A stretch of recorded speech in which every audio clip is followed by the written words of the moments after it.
Chemistry বলেন, তাহলে সবাই আসুন। এবার আসুন আমাদের দেশের মেইন টপিকের দিকে আমরা যাচ্ছি, যে স্টিল ইন বাংলাদেশ।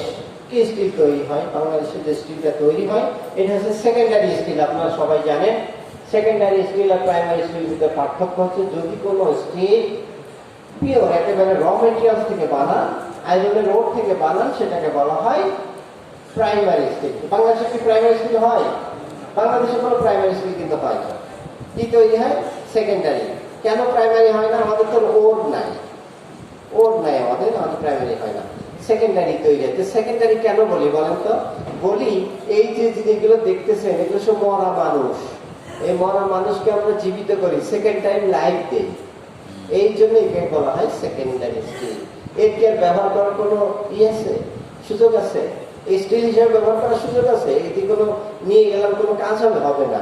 আমরা এটাকে গালিয়ে নতুন করে জীবন দেই, এই জন্য এটা সেকেন্ড টাইম জীবন দেই, এই জন্য এটাকে বলা হয় সেকেন্ডারি স্টিল।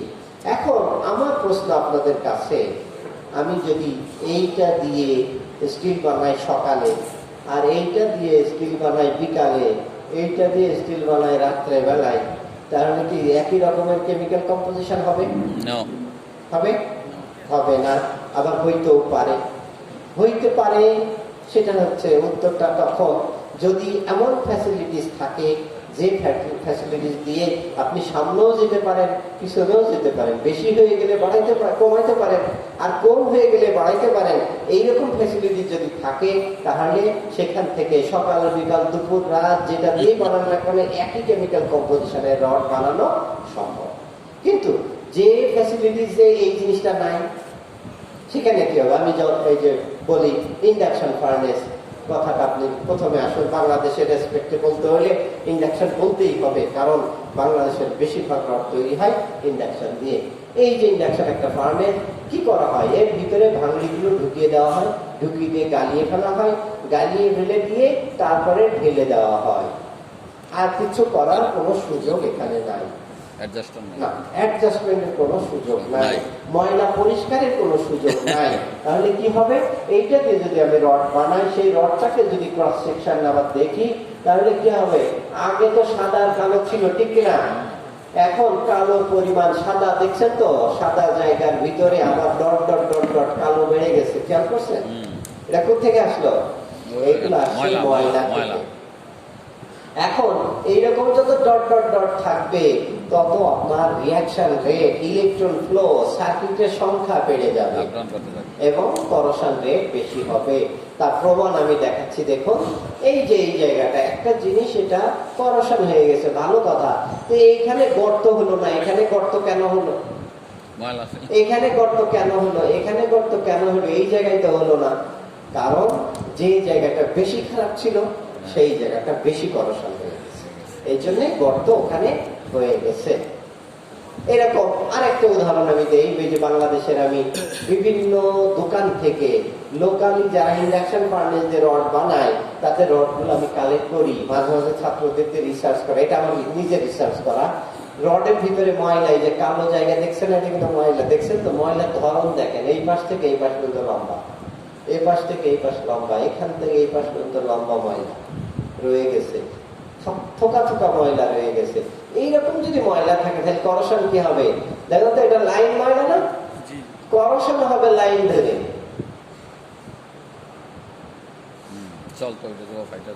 দেখছেন? ফলে ময়লা আসলে আপনার কোনোভাবেই রডের করোশনের জন্য ভালো না। অবশ্যই আপনাদেরকে রিফাইন্ড স্টিল ব্যবহার করতে হবে, লং টার্মের জন্য করোশন কম হবে। এখন ইলেকট্রিক আর্ক ফার্নেস কেন কিভাবে আমাদেরকে সাহায্য করে ভালো কোয়ালিটির রডের জন্য, আমরা একটু বোঝার চেষ্টা করি।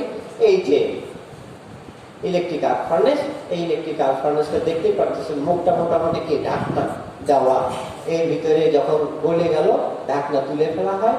তুলে ফেলার পরে সেকেন্ড এর ভিতরে আমরা চেক করি যে এর ভিতরে এখন কেমিক্যাল কম্পোজিশন কম না বেশি, চেক করি। যদি কম হয় বেশি হয়, এই জায়গায় এসে অ্যাডজাস্ট করি। দেখুন কিভাবে করি। যদি কেমিক্যাল কম্পোজিশন ঘাটতি থাকে, এখানে দেখতেছেন পাউডার ইনজেকশন ল্যাম্পস, এর ভিতর দিয়ে অ্যাড করে অ্যাডিশন হুপার, এর ভিতর দিয়ে অ্যাড করে ওই যে জিনিসটা ঘাটতি হয় সেটাকে আমরা মেকআপ করে দিতে পারি। আর যদি বেশি হয়ে যায় টেকনিক আলাদা, বেশি হয়ে গেলে চুলা জ্বালাই দেয় এর ভিতরে চুলা জ্বালানো মানে কি জানেন তো, অক্সিজেন দেওয়ার সাথে সাথে চুলা জ্বলে যায়, আগুন ধরে যায়। সে আগুন জ্বলে কে, কার্বন পুড়ে বেরিয়ে চলে যায়। তাহলে যদি কার্বন বেশি হয়ে যায় আপনি অ্যাডজাস্ট করতে পারেন, কম হয়ে গেলে অ্যাড করতে পারেন। আর কি পারেন, দেখুন নিচে দিয়ে আর্গন গ্যাস দিয়ে বাবলিং করানো হয়, যে ময়লা তৈরি হলো সেই ময়লাগুলো আবার আস্তে আস্তে বাবুলের ঝাঁকিতে ধাক্কায় ধাক্কায় ধাক্কায় ধাক্কায় এই ময়লাটা উপরে উঠে যেতে পারে। উপরে উঠে গেলে ভিতরটা আরো পরিষ্কার হয়। এখানেই শেষ হয় নাই, ইলেকট্রিক আর্ক ফার্নেসের ফ্যাসিলিটিস এখানে শেষ না, আরো ফ্যাসিলিটিস আছে। দেখুন যখন ঢালা হয় তখন নিচে দিয়ে ঢালা হয়, আর ইন্ডাকশন ফার্নেসে ঢালা হয় উপর দিয়ে। আর নিচ দিয়ে যদি ঢালি সেই ময়লা উপরে থেকে যাবে। আমরা খেয়াল করতে থাকি যে কোন পর্যন্ত ময়লা আছে, নিচে দিয়ে পিওর পরিষ্কার মেটাল শুধু বের করে নিয়ে নেই। তাতে করে যেটা হয় যে রড তৈরি হয় সেটা পরিষ্কার। এটাকে বলা হয় রিফাইন্ড স্টিল। এখন রিফাইন্ড স্টিল যদি হয় করোশন কম হবে না বেশি হবে, আমরা যা শিখে আসলাম কম হবে, এই জন্য গুড। এখন আপনারা আমার কথা বিশ্বাস করবেন না, এই যে এগুলো আপনি পড়ে দেখবেন, বিভিন্ন পেপারে রেফারেন্স আমি দিয়ে গেলাম। এটা ইউক্রেনের সায়েন্টিস্টদের পেপার, এটা Japanese paper, improving pitting corrosion of corrosion resistance of inclusion and ductility of martensite media। দেখো এই করোশন কন্ট্রোল করতেছে, করোশন রেজিস্ট্যান্স কন্ট্রোল করতেছে কিসের মাধ্যমে, ইনক্লুশন মানে ময়লা, ইনক্লুশন রিফাইনের মাধ্যমে করোশন তারা কন্ট্রোল করতেছে। এখানে কি বলে effect of non metallic inclusion, দেখতেছেন তো এটা কিন্তু ময়লা। এটা কিভাবে একটা স্টিলের করোশনের উপরে প্রভাব ফেলে ইউক্রেনের সায়েন্টিস্টরা এটা পরীক্ষা করে দেখছে। এবার সেই ফাইনাল কথা, আমি কম্পোজিশনটা আপনাদের দেখাই নাই। 400 গ্রেডের কম্পোজিশনটা এরকম হয়, TMT 500 এর কম্পোজিশনটা এমন হয়। এই দেখেন ম্যাক্সিমাম কার্বন কন্টেন্ট 0.35 আর এটার কার্বন কন্টেন্ট 0.24। তাহলে আসলে 400 গ্রেড ইন জেনারেল কি না, আপনার করোশন ফ্রেন্ডলি না, এটা করোশন বেশি হয়ে যাবে। এটা আমি বললাম আর আপনি বিশ্বাস করবেন না, আমি আপনাদের সামনে একেবারে হাজির করতেছি অন্য দেশের স্টাডি। এটা রাশিয়ায় করা হয়েছে, বলতেছে এদিকে কি কার্বন পার্সেন্টেজ আর এদিকে কি করোশন রেট, কি হচ্ছে আপনারাই ডিসিশন নেন, আমার কথা বিশ্বাস করার দরকার নাই।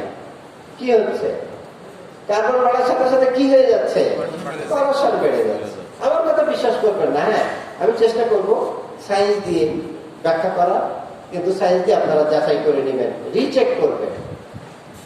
এই রড ব্যবহার করবেন না, গায়ের ভিতরে গর্ত গর্তওয়ালা রড ব্যবহার করবেন না, করলে করোশন বেশি হয়ে যাবে। রড ব্যবহার করবেন এইরকম এরকম গর্ত রাত ছাপওয়ালা, এগুলো ব্যবহার করবেন না, এটাও করোশন বাড়বে না। এটাও আমার কথা বিশ্বাস করেন না, বিশ্বাস করেন এইটা। ডান ইন অস্ট্রেলিয়া বলতেছে যে সারফেসের রাফনেস যত বেড়ে যাবে, গর্ত কানা যত বেড়ে যাবে, রাফনেস বেড়ে যাবে, করোশন কি হচ্ছে, বাড়তেছে না কমতেছে, বেড়ে যাবে। তাহলে এইরকম রড ব্যবহার করা যাবে না। কিন্তু সত্যি হলো, মানে দুঃখজনক হলো সত্যি যে বাংলাদেশের সরকারি যত স্থাপনা আছে তার ভিতরে 80% স্থাপনায় সবচেয়ে বাজে রড ব্যবহার করা হয়, সবচেয়ে বাজে রড ব্যবহার করা হয় বাংলাদেশের সরকারি স্থাপনাগুলোতে, মানে যেটা অত্যন্ত দুঃখের। আর ইঞ্জিনিয়ার হিসাবে আমাকে অনেকে বলে, স্যার আপনার তো দেখে মনে হয় যে ফেরেশতার মতো, কিন্তু এই যে আপনার ছাত্ররা এই যেসব বাইরে গিয়ে কি করতেছে স্যার, ওগুলো তো আপনার মতো না। এগুলো তো একটু শুনতেও খারাপ লাগে, তাই না, লজ্জাও করে, খারাপও লাগে। এগুলো একটু চিন্তা করবেন, দেশের স্বার্থে, নেক্সট প্রজন্মের স্বার্থে আপনারা চিন্তা করবেন। এরপরে আমরা আসি টিএমটি টেকনোলজির ইফেক্ট আমরা একটু দেখবো। টিএমটি টেকনোলজির ইফেক্ট দেখার আগে আমরা দেখে নেই, এই যে ইলেকট্রিক আর্ক ফার্নেস হোক আর ইন্ডাকশন ফার্নেস হোক, আমরা মোল্টেন স্টিল বানাইলাম। মোল্টেন স্টিলটাকে সরাসরি রড করা হয় না, কিন্তু আগে করা হয় বিলেট বানানো হয়। এই যে বিলেট হয়ে গেল, বিলেট হয়ে গেল সলিড বিলেট। এই বিলেটটাকে রোলিং করা হয়, এই যে রোলারের ভিতরে পাস করানো হয়, পাস করে ডায়ামিটার আস্তে আস্তে চিকন করে রডের সাইজে নিয়ে যাওয়া হয়, রড হয়ে যাওয়া হয়। যাই এইবার এই জিনিসটা একটু টিএমটির ইফেক্টটা বোঝার জন্য আপনাদেরকে অনুরোধ করবো এই জায়গাটা একটু ভালো করে বোঝার জন্য। এই দেখেন স্টিল বিলে রোলিং করতেছি, রোলারের ভিতর দিয়ে যাচ্ছে প্রথম রোলার, ভিতর দিয়ে গেল। খেয়াল করুন এই জায়গায় যে গ্রেন সাইজ ছিল, এখানকার গ্রেন সাইজ এইটা বড় না এটা বড়? আগেরটা বড়, তাই না? তারপরে যখন সেকেন্ড রোলারের ভিতর দিয়ে পার করলাম, এই গ্রেনওয়ালা রড এর ভিতর দিয়ে গেল, গিয়ে বেরিয়ে যাচ্ছে এইটা ছোট না এইটা ছোট? এটা ছোট নিশ্চয়। তার মানে আমি এখান থেকে কি শিখলাম? শিখতেছি যতবার রোলিং করতেছি ততবার গ্রেন ছোট হচ্ছে না বড় হচ্ছে? ছোট হচ্ছে। আসুন এই ডায়াগ্রামটা বোঝার চেষ্টা করি। প্রথমবার রোলিং করলে গ্রেন সাইজ এরকম, আস্তে আস্তে যতবার রোলিং করবেন গ্রেন সাইজ কি হবে? ছোট হয়ে যাবে, তাই না? তাহলে লাভ কি আমরা এখন দেখার চেষ্টা করবো। এগুলো তো ঘটছে, বাট আমি তো লাভ ছাড়া কিছু করবো না, কিন্তু লাভ আমার হইতেই হবে। দেখি কি লাভ আমার হয়।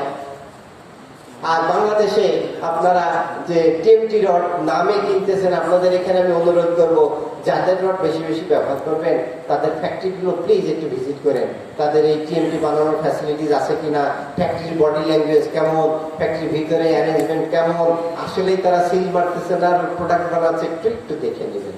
দেখে নিলেই আপনারা ভালো মতো নিজেরাই ডিসিশন নিতে পারবেন। এই দেখুন বাংলাদেশের আমি 3টা মিলের যে পরিস্থিতি তুলে ধরতেছি। এই এতটুকু জায়গার ভিতরে রোলিং শেষ হয়ে যাচ্ছে, এটা টিএমটি রড সম্ভব না, ডিফিকাল্ট। এইভাবে পেঁচায় রড বানিয়ে আপনি রড বানাই দিবেন 7-8টা পাঁচ দিয়ে, দেখুন রোলিং করতেছে কয় পাঁচ দিয়ে? 1 2 3 4, কেউ 4-5 রড করে, কেউ 6 দেয়, কেউ 8 দেয় না। এইভাবে রড বানাইলে ভালো রড হবে না। টিএমটি করতে হইলে আপনাকে অবশ্যই 18 পাঁচ দিতে হবে। এই যে 18 পাঁচ, আর 18 পাঁচ দেওয়ার জন্য আপনার অ্যারেঞ্জমেন্ট থাকতে হবে এরকম সুন্দর টনটনে অ্যারেঞ্জমেন্ট থাকতে হবে, নাইলে এত পাঁচ দেওয়া যাবে না, রড সব ছিঁড়ে যাবে। পাঁচ দেওয়া যাবে না, এরকম টনটনে থাকতে হবে। এরকম 18টা পাঁচ দেওয়ার পরে রড বানাবে। 18 পাঁচ যদি দেন গ্রেন সাইজ কেমন হবে? ছোট হয়ে যাবে। এটা হলো এই পাশের কারণে ছোট। এবার আমি আরেকটা ট্রিটমেন্ট দিব। সেই ট্রিটমেন্ট দেওয়ার আগে আমরা বুঝি যে ছোট হয়ে গেল গ্রেন, লাভ কি হলো? লাভ ছাড়া কোনো কাজ করা যাবে না কিন্তু। হ্যাঁ, লাভ কি হবে? লাভ হলে স্ট্রেংথ বেড়ে গেল। দেখুন অ্যালয় অ্যাড করলেন না। যদি গ্রেন সাইজ 40 হয়, স্ট্রেংথ বলে 150, আপনি গ্রেন সাইজটা যদি 4.5 করে ফেলতে পারেন, আপনার স্ট্রেংথ অটোমেটিক্যালি 375 হয়ে যাবে। কিছু অ্যাড করেন না, এটা প্রকৃতির খেলা। যে ভিতরে গ্রেন সাইজ যত ছোট করবেন স্ট্রেংথ অটোমেটিক্যালি বেড়ে যাবে। তাহলে আমি স্ট্রেংথ পেলাম। স্ট্রেংথ নিয়ে কিন্তু আজকে আমাদের কথা না, তাই না? কিসের নিয়ে কথা? করোশন নিয়ে কথা। তাহলে আমার করোশনের বেনিফিট সে দিচ্ছে কিনা আমরা এখন দেখার চেষ্টা করি। সেটা বোঝার আগে টিএমটি আমরা দেখে নেই। টিএমটিতে কি করি? এই রড যখন তৈরি হয়ে গেল, তৈরি হওয়ার পরে হালকা একটু পানি ওর উপরে মেরে দেওয়া হয়। পানি মেরে দেওয়ার পরে এই লেয়ারটা, বাইরের লেয়ারটা একটু চেঞ্জ হয়, ভিতরে পুরাটা আগের মতোই থাকে, শুধু বাইরের লেয়ারটা চেঞ্জ হয়। কিন্তু 400 গ্রেডে বাইরের লেয়ার ভিতরের লেয়ার সব জায়গায় সমান থাকে। এবার আমরা দেখে নেই, এইটা ছিল 400-এর, এইটা হচ্ছে টিএমটি রডের ভিতরের অংশ, আর এটা টিএমটি রডের সারফেসের অংশ, ঠিক না? সারফেসের গ্রেন সাইজ আরো ছোট না বড়? ছোট, আরো ছোট। এবার লাভটা খোঁজার চেষ্টা করি। আসুন, এটা 400-এর রড আর এটা 500 এই যে টিএমটি রড। টিএমটি রডের কারণে আমার যে ঘটনাটা ঘটছে সেটা হচ্ছে এই বড় বড় গ্রেন করোশন কিন্তু শুরু হয় দুইটা, এই যে সাদা গ্রেন আর কালো গ্রেনের বাউন্ডারি থেকে করোশন শুরু হয়। এখানে দেখুন সাদা গ্রেন আর কালো গ্রেনের বাউন্ডারি সংখ্যা আর এখানে সংখ্যা কোনটাই বেশি? নিচের থেকে বেশি, তাই না? তাহলে এখানে করোশন শুরু হবে অনেক জায়গা থেকে, এবং অনেক জায়গা থেকে করোশন শুরু হয়ে তারা বড় হওয়ার চেষ্টা করবে, কিন্তু বড় হইতে পারবে না। পাশের জন্য তো তার কন্টাক্ট লেগে যাবে, ছোট ছোট দানা হবে। ছোট ছোট দানা যদি হয় তাহলে কন্টিনিউয়াস লেয়ার হবে। আর এই জায়গায় বড় দানা হইলে এটা কন্টিনিউয়াস লেয়ার হবে না, গ্যাপ থেকে যাবে। আমি উদাহরণটা দেই, একটা ঝুড়িতে কমলা লেবু সাজানো আছে। কমলা লেবু সাজাই আপনি তাকিয়ে দেখবেন এই পাশ থেকে ওই পাশে মানুষ দেখা যায়। ওই ঝুড়ির কমলা নামিয়ে ফেলে দিয়ে আঙ্গুর ফুটিয়ে ফুটিয়ে নিয়ে আঙ্গুর সাজাইলেন, এইবার দেখতে পারবেন? আঙ্গুর ফেলে দেন, বুট সাজাইলেন, দেখতে পারবেন? এবার সেটা ফেলে দিয়ে গম সাজাইলেন, দেখতে পাবেন। আচ্ছা, গমটারে যে পিষে যদি আটা বানায় তাহলে কি হবে? আরো দেখা যাবে না। এক্স্যাক্টলি এইটার ঘটনা ওইটাই ঘটে। যত ফাইন গ্রেন হবে আপনার করোশন প্রোডাক্ট হবে তত ফাইন। যত ফাইন করোশন প্রোডাক্ট হবে অক্সিজেনের এন্ট্রি কমে যাবে, আর অক্সিজেন ছাড়া করোশনের গেম চলতে পারে না। করোশন প্রথম দিকে কিন্তু টিএমটি রডের বেশি করোশন হবে, তারপরে লেয়ার যখন পুরো লাল হয়ে গেল এরপরে অক্সিজেন পেনিট্রেশন ডিফিকাল্ট, আর করোশনের মাত্রা ভিতরে যেতে পারবে না। That is the benefit for TMT technology. আশা করি বুঝতে পারছেন। এখন তারপরও আমি বলি, আমার কথা কিন্তু বিশ্বাস করেন না করে আমি আপনাদের আরো অনেক ডেটা দিয়ে যাচ্ছি। Effect of grain size on corrosion, এই দেখেন একজন সায়েন্টিস্ট কাজ করেছে। Effect of grain size cold working surface on corrosion, a corrosion study of grain defined। দেখছেন তো, সব গ্রেন সাইজ নিয়ে এরকম আপনি ইন্টারনেটে যদি যান ডজন পেপার পাবেন। Effect of grain size on corrosion behaviour of reinforcing still বার। সেখান থেকে শিখে নেন, সেখান থেকে আরো ডিটেল বুঝে নেন। তখন আমাকে বিশ্বাস করে যদি ভালো মনে করেন তাহলে আপনারা এগুলো অ্যাপ্লাই করার চেষ্টা করবেন। আমরা একেবারে শেষ পর্যায়ে চলে এসেছি। এবার আমি বলছিলাম যে শুধু TMT technology or electric arc furnace না, all possible way to protect the corrosion, এটা আমরা আলোচনা করব। এখন আর যে অপশনগুলো আছে সেই অপশনগুলো নিয়ে আলোচনা করি। একটা অপশন, প্রথম একটা অপশন হচ্ছে যদি আপনি স্টিল বারের উপরে সাদা জিঙ্কের কোটিং দিয়ে দেন তাহলে করোশন কিন্তু কমে যাবে, কারণ জিঙ্ক একটা কন্টিনিউয়াস লেয়ার তৈরি করে আর জিঙ্কের সাথে করোশন হয় না। জিঙ্কের ভিতরে ভিন্ন ভিন্ন গ্রেন নাই, সাদা কালো গ্রেন নাই, জিঙ্ক সব একই রকমের গ্রেন তৈরি করে, ফলে ইলেকট্রনের পার্থক্যটা থাকে না, ফলে আপনার এখানে করোশন হয় না। একটা হইতে পারে। কিন্তু প্রবলেম হচ্ছে যে আমাদের মার্কেট প্রাইস, বাংলাদেশে এই রডটা সাপ্লাই দিতে হলে 15,000 টাকা আবার এর সাথে যোগ হবে। যেহেতু মার্কেটে এরকম ডিমান্ড নাই এই জন্য কিন্তু যারা স্টিল মিলের মালিক এরাও ওইভাবে বানাইতে পারছে না। মার্কেট না থাকলে বানিয়ে কি হবে বলেন? আর প্রোডাকশন একটা লাইন বসাইতে হলে এটা 2 কোটি 5 কোটি টাকার ব্যাপার না, এটা হচ্ছে 50 কোটি 100 কোটি টাকার ব্যাপার। একটা যে কোনো একটা লাইন যদি বানাইতে যান, এই জন্য এইরকম এটা খুব একটা বিস্তার করতেছে না। আরেকটা হইতে পারে এইরকম প্লাস্টিক কোটিং দিয়ে দেওয়া, এপক্সি কোটিং দিয়ে দেওয়া, এটা একটা ভালো অপশন। বাট এইটার লিমিটেশন হচ্ছে যখন আপনি বাঁকাইতে যাবেন কেয়ারফুলি, যতই কেয়ারফুলি বাঁকান না কেন এই প্লাস্টিক লেয়ারটা অত্যন্ত হার্ড, যে বাঁকানো হয় ওই জায়গাতে ফেটে যায়। আর ফেটে যাওয়াটা ডেঞ্জারাস। কারণ কি জানেন, ওই জায়গাতে সমস্ত ইলেকট্রন দৌড়াদৌড়ি শুরু করবে, বলে ওই জায়গাটা, যে জায়গাটা আপনার 50 বছরে 2 মিলি গর্ত হওয়ার কথা ছিল, এটা 2 বছরে 2 মিলি গর্ত হয়ে যাবে। কারণ ওই জায়গাতে ইলেকট্রন ফ্লো হবে সিরিয়াসলি হাই রেটে ফ্লো হওয়ার কারণে করোশন হয়ে যাবে অতি দ্রুত। এই জন্য এইটা নিয়ে চিন্তা করতে হবে আপনাকে, সে একটা ব্যাপার আছে। আরেকটা ব্যাপার হচ্ছে এখানেও কিন্তু অ্যারাউন্ড 15,000 টাকা পার টনে দাম বেড়ে যাবে। এখন মার্কেট থাকলে আপনার কোম্পানি, কিন্তু সব কোম্পানি রেডি, মার্কেট নাই, রেডি হচ্ছে না। যেমন আমি যদি আমেরিকার কথা বলি, গত বছরও আমেরিকায় আপনার 10 লক্ষ টন এই কোটেড বার ব্যবহার হয়েছে, 10 লক্ষ টন। এরপরে আরেকটা বার, ওর চেয়েও আরো বেশি দামি, ওর চেয়ে আরো হাই পারফরমেন্সের বার, এটাকে বলা হয় ম্যাজিক বার। কি জন্য ম্যাজিক বার বলা হয় দেখেন, এর উপরে এই GFRP মানে glass fibre reinforced polymer coated steel bar. এটাকে ম্যাজিক কেন বলা হয়? আপনি যদি 400 গ্রেডের বারের উপরে এই কোটিংটা দিয়ে দেন তাহলে এটা কনভার্ট হবে 800 গ্রেডের বার, অটোমেটিক্যালি কনভার্ট হয়ে যাবে। স্টিল বার 400, কোটিংটা দিলে এটা 800 হয়ে যাবে।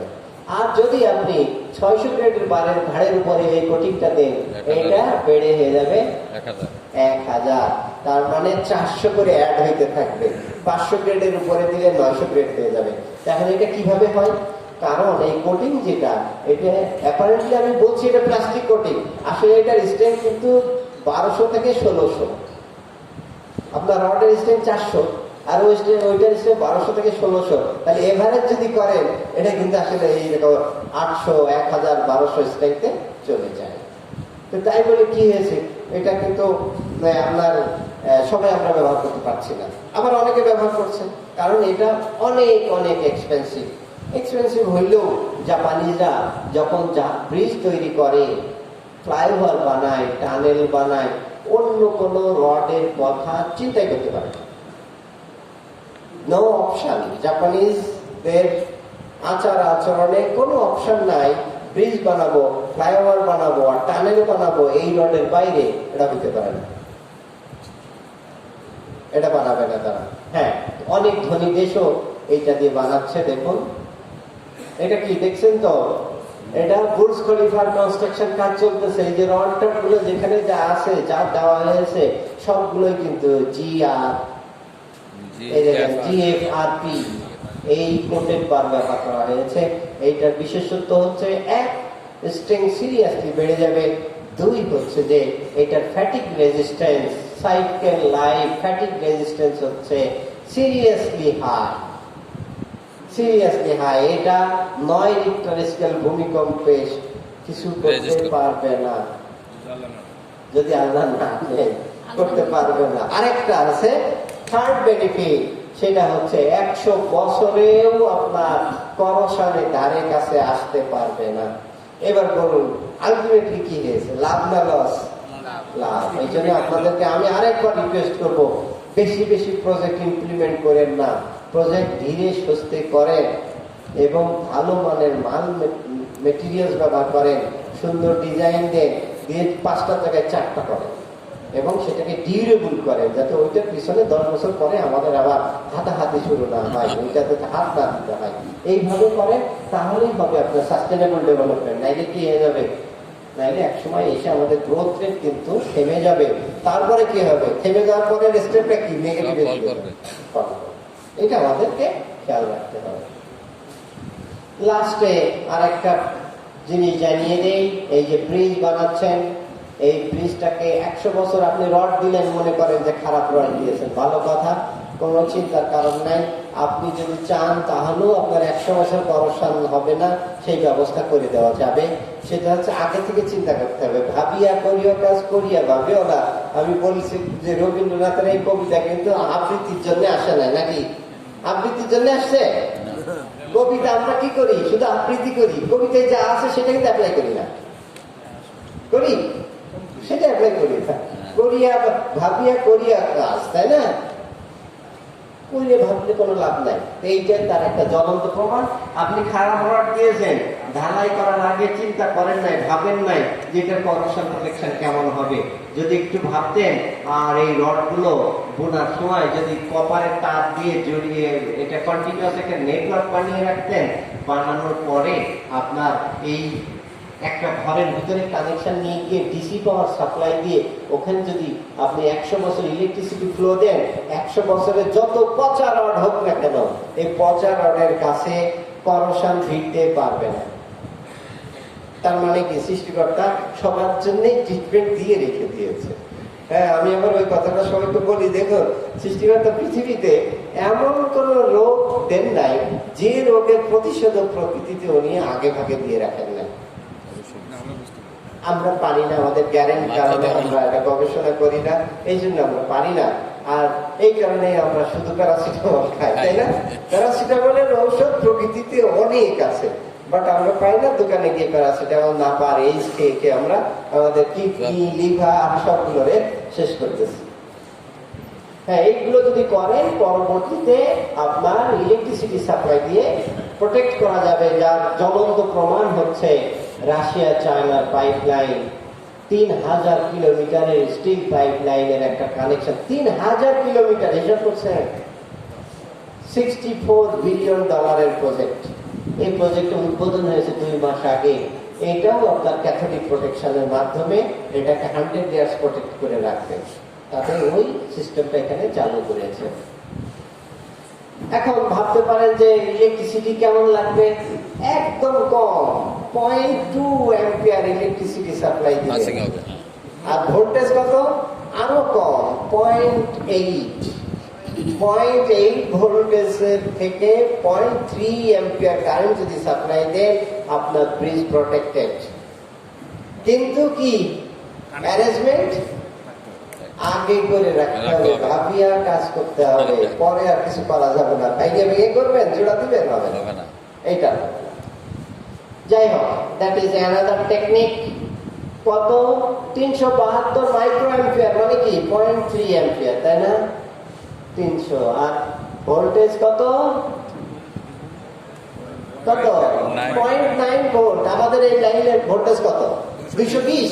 এটা 0.9, কিছুই না, ব্যাটারি। কিন্তু আগে থেকে অ্যারেঞ্জমেন্ট না থাকলে, এই যে ব্যাটারি দিয়ে হয়, এটা কি লাগাইতে পারবেন? লাগাইতে হবে না, আগে থেকে অ্যারেঞ্জমেন্টটা করে রাখতে হবে।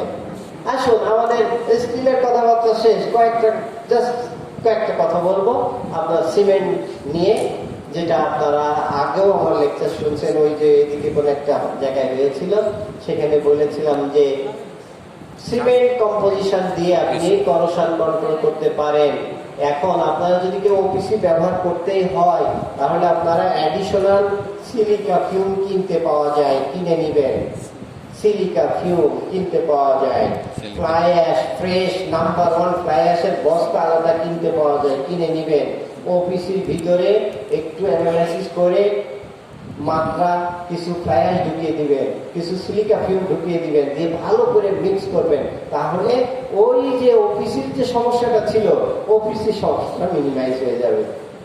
কিভাবে মিনিমাইজ হবে? এই ডায়াগ্রামটা, এই টেবিলটা দেখুন। এখানে দেখুন, আপনার পোর্টল্যান্ড সিমেন্টের ভিতরে সিলিকা থাকে 27% আর ক্যালসিয়াম থাকে 53%। যখন রিঅ্যাকশন হয়, ক্যালসিয়াম থাকে বেশি, সিলিকা থাকে কম, তাহলে সিলিকা অতি তাড়াতাড়ি শেষ হয়ে যায়। বসে থাকে কে? ক্যালসিয়াম। তো আর কারো পায় না, রিঅ্যাকশন করে না, চুপচাপ বসে থাকে। চুপচাপ কি বসে থাকে? অলস মানুষ বসে থাকলে কি করে?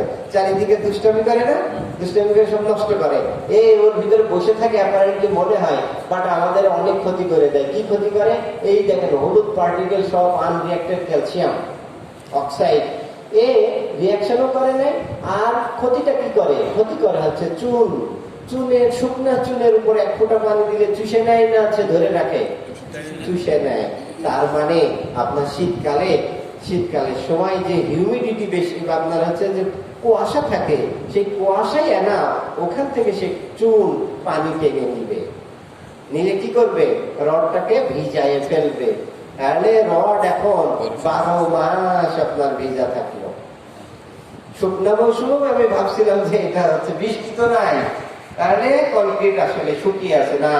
শুকনার দিনেও হিউমিডিটিতে আপনার হচ্ছে যে কুয়াশা থেকে যে পানি আছে, ওইটাকে এই চুন টেনে নিবে। চুন টেনে নিয়ে ওই রডটাকে স্যাঁতসেঁতে করে রাখবে, করোশন রেট বাড়িয়ে দিবে। এখন আপনি এর ভিতরে যেটা বললাম, কিছু সিলিকা ফিউম দিয়ে দেন, কিছু ফ্লাই অ্যাশ দিয়ে দেন। দিলে এই ফ্লাই অ্যাশ, এই যে গ্যাপগুলো আছে, এই গ্যাপের ভিতরে ঢুকে যাবে। কে ঢুকবে? সিলিকা ফিউম ঢুকে যাবে, আর লাইনে আপনার হচ্ছে ফ্লাই অ্যাশ ঢুকে যাবে। ঢুকে গিয়ে ক্যালসিয়ামের সাথে নতুন করে রিঅ্যাকশন করবে, করে ক্যালসিয়ামকেও শেষ করবে, পোরোসিটি গুলোকেও শেষ করবে। লাভ হলো না লস হলো? লাভ হলো। এইভাবে আমাদেরকে সায়েন্স মেনে যদি করি, আমি একটা এক্সাম্পল দিতেছি। এখানে 25% স্ল্যাগ ব্যবহার করা হয়েছে, আর আপনার 5% সিলিকা ফিউম ব্যবহার করা হয়েছে। এর করোশন মাত্রা 1000, আর শুধু ওপিসির মাত্রা হচ্ছে 3200। কত গুণ বেশি? ঠিকই তো আছে। আপনি বাইরের দেশে যান, অক্সফোর্ডে যান, লন্ডনে যান, রোমে যান, যে নতুন পুরাতন বিল্ডিং গুলো আছে, সেই বিল্ডিং গুলো শত শত বছর সার্ভিস দিচ্ছে না, একমাত্র কারণ ওইটাই।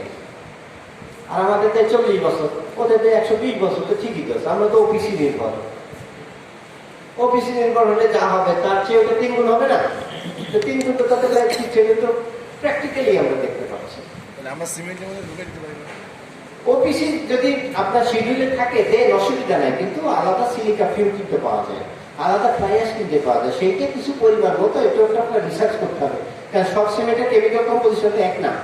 একটু বুঝে নিয়ে তারপরে অ্যাড করতে হবে, অ্যাড করে নিয়ে তারপরে আপনি এটা অ্যাপ্লাই করলেন, উইথ কনফিডেন্স অ্যাপ্লাই করতে।